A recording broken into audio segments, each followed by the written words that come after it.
আজকাল মানুষজন যেভাবে প্রিটেন্ড করা শুরু করেছে, নিজেকে এক্সপ্লেইন করাই প্রায় ছেড়ে দিয়েছি।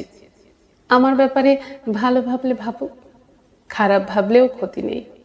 আজকাল মিশতে ভালো লাগে না। দু একটা কথার পর কেউ আর হাবভাবে বুঝিয়ে দিলে আমিও তাকে স্বচ্ছন্দে এড়িয়ে যাই। বুকের চৌকাঠ থেকে মনের দরজাটা সপাটে বন্ধ করে দিই। কি লাভ অত এক্সপেকটেশন রেখে, চোখের কোণে অহেতুক জল জমিয়ে। নিজের চারপাশের বৃত্তটা ছোট করে এনেছি যত সম্ভব। মানুষ আসতে চাইলে বরং ব্যাসার্ধ বাড়িয়ে নেব, তবে চলে যেতে চাইলে আর আটকাবো না, অভিযোগ করব না, কারণ জানতে চাইবো না। এইবার আর আমার মুখ দেখে কেউ আন্দাজ করতে পারবে না ভেতরের উথাল পাথাল। তুমি যদি একবার সামনের মানুষগুলোর কাছে প্রকাশ করো যে তোমার মধ্যে চিড় ধরেছে, দেখবে কি নিখুঁত ভাবে ওরা তোমায় গুঁড়িয়ে দিয়ে চলে গেল, যেন তাদের বাপের সম্পত্তি।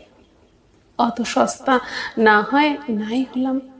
আজকাল নিজেকে এক্সপ্লেন করতে আর ইচ্ছেই করে না। আমার ভালো খারাপ, কঠিন মুহূর্ত, স্নান করার পর পড়ন্ত রোদে আজ চুল শুকোবো কিনা, কিংবা আচমকা তোমাকে জাপটে ধরার পর আমার নিঃশ্বাস প্রশ্বাসের গতি কমে যাচ্ছে কিনা, এসব যদি আমাকে অক্ষরে অক্ষরে বলে দিতে হয়, তাহলে তুমি আর আমার মনের হদিশ পেলে কই?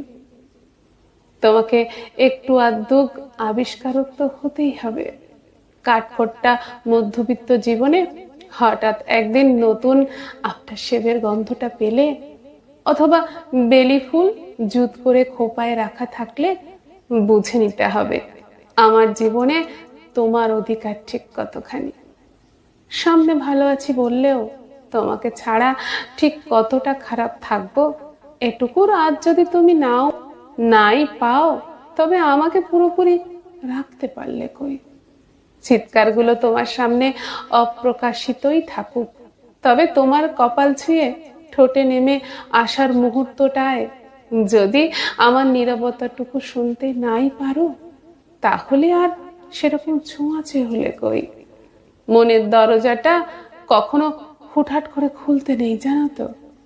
যে একাধিকবার টোকা দিয়ে সাড়া না পেলেও ওই চৌকাঠ আগলেই অপেক্ষা করতে শিখেছে, তাকেই আমরা আমাদের ঠান্ডা লাগার ধাতে অকাঠ্য অভিমানে ভীষণ জ্বরের ঘোরে কিংবা চোখের জলে জমিয়ে রাখতে পারি চিরটাকাল অক্ষতভাবে।